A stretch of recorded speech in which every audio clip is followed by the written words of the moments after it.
Welcome back once again. ഇന്ന് നമ്മൾ ചെയ്യുന്നത് ഗുലാബ് ജാമുൻ കേക്കാണ്. മോഡേൺ കേക്ക്സിൽ പെട്ടിട്ടുള്ള വളരെ ഈസി ആയിട്ട് ചെയ്യാൻ പറ്റുന്ന കേക്കിൻ്റെ റെസിപ്പിയാണിത്. ഇത് ഓവനിലാണ് ഞാൻ ചെയ്തിട്ടുള്ളത്. ഇതേ മെത്തേഡ് തന്നെ ഉപയോഗിച്ച് നമുക്ക് ഓവനില്ലാതെയും ചെയ്തെടുക്കാം. അപ്പോൾ ഇതിൻ്റെ ബാറ്റർ ഉണ്ടാക്കാനായിട്ട് ഞാനിവിടെ 4 എഗ്ഗ് എടുത്തിട്ടുണ്ട്. അതിലേക്ക് 1 ടീസ്പൂൺ വാനില എസൻസും 3/4 കപ്പ് നോർമൽ ഷുഗറും ചേർത്ത് നന്നായി ഒന്ന് ബീറ്റാക്കി എടുക്കണം.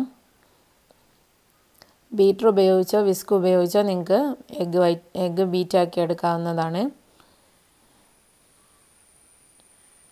എഗ്ഗ് ഇപ്പോൾ നന്നായിട്ട് ബീറ്റായിട്ട് വന്നിട്ടുണ്ട്. ഇനി ഇതിനകത്തേക്ക് 1/3 കപ്പ് ഓയിൽ ചേർത്ത് ഒന്നുകൂടെ ഒന്ന് മിക്സ് ചെയ്തെടുക്കണം. ഓയിലിന് പകരം നിങ്ങൾക്ക് മെൽറ്റഡ് ബട്ടറും യൂസ് ചെയ്യാവുന്നതാണ്.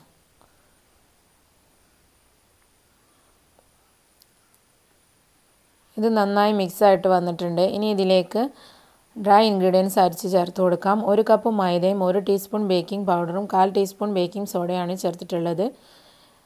ഇത് അരിച്ചതിന് ശേഷം കുറേശ്ശെയായിട്ട് ചേർത്ത് കൊടുക്കുക. എന്നിട്ട് നന്നായി ഫോൾഡ് ചെയ്തെടുക്കണം.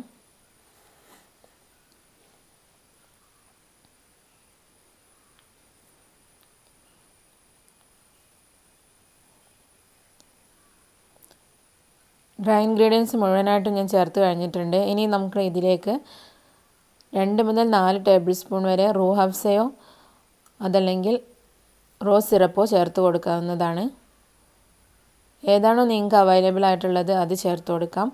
ടേസ്റ്റിനനുസരിച്ച് 2 മുതൽ 4 ടേബിൾ സ്പൂൺ വരെ ചേർത്ത് കൊടുക്കാവുന്നതാണ്. ഇനി നമുക്കിത് നേരത്തെ തന്നെ തയ്യാറാക്കി വെച്ചിട്ടുള്ള കേക്ക് മോൾഡിലേക്ക് ഒഴിച്ചു കൊടുക്കാം. 7 ഇഞ്ചിൻ്റെ ഒരു പാനാണ് ഞാൻ എടുത്തിട്ടുള്ളത്.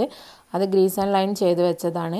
ഇനി നമ്മളിത് 160 ഡിഗ്രിയിൽ 35 മുതൽ 40 മിനിറ്റ് വരെയാണ് ഓവനിൽ ബേക്ക് ചെയ്തെടുക്കുന്നത്. ഇത് തന്നെ നമ്മൾ ലോ ഫ്ലെയിമിൽ വെച്ചിട്ട് 40 മുതൽ 45 മിനിറ്റ് വരെ ഓവനില്ലാതെയും ബേക്ക് ചെയ്തെടുക്കാം. ബേക്ക് ചെയ്തെടുത്ത കേക്ക് ഡിമോൾഡ് ചെയ്തതിന് ശേഷം ബട്ടർ പേപ്പറൊക്കെ റിമൂവ് ചെയ്ത് നന്നായി തണുത്ത് വരാനായിട്ട് ഒന്ന് മാറ്റി വെക്കണം.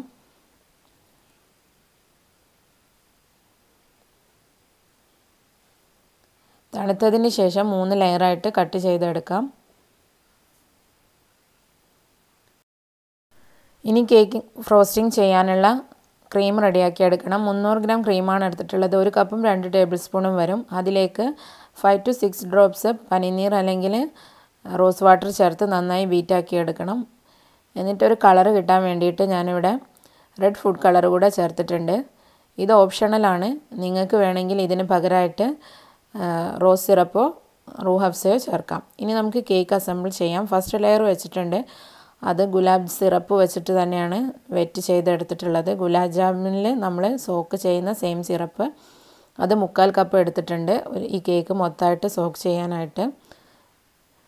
എന്നിട്ട് ഫസ്റ്റ് ലെയർ വെച്ച് നനച്ചതിന് ശേഷം ഒരു ലെയർ ക്രീം വെച്ചു. അതിന് മുകളിലായിട്ട് ഒരു ഗുലാബ് ജാമുൻ ചെറുതായിട്ട് കട്ട് ചെയ്തത് സ്പ്രെഡ് ചെയ്ത് കൊടുക്കാം.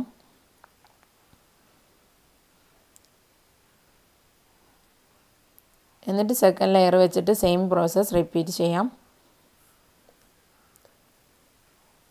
25 ഗ്രാം തൂക്കം വരുന്ന ഗുലാബ് ജാമുൻസ് ആണ് ഞാൻ എടുത്തിട്ടുള്ളത്. അങ്ങനത്തെ 5 എണ്ണം എടുത്തിട്ടുണ്ട് ഈ ഒരു കേക്കിലേക്ക്.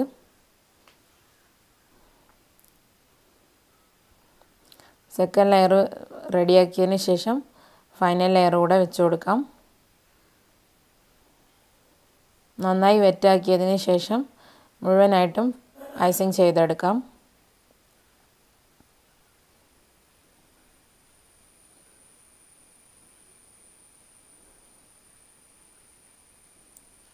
മുകൾ ഭാഗവും സൈഡും സ്മൂത്ത് ആക്കിയതിന് ശേഷം വേണമെങ്കിൽ ഇതുപോലെ ഒരു സ്ക്രേപ്പർ വെച്ചിട്ട് ഒരു ഷേപ്പ് ആക്കിയെടുക്കാം.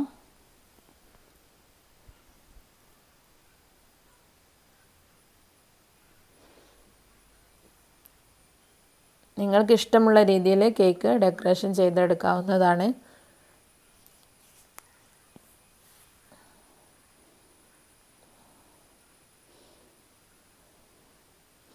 ഞാനിപ്പോൾ ബാക്കിയുള്ള ക്രീം ഒരു പൈപ്പിംഗ് ബാഗിലേക്ക് ഇട്ടിട്ടുണ്ട്. അതിലേക്ക് ടിപ്പ് നമ്പർ 1 M ആണ് യൂസ് ചെയ്തിട്ടുള്ളത്. അത് വെച്ചിട്ട് കുറച്ച് റോസറ്റ്സ് വരച്ച് കൊടുക്കുന്നുണ്ട്.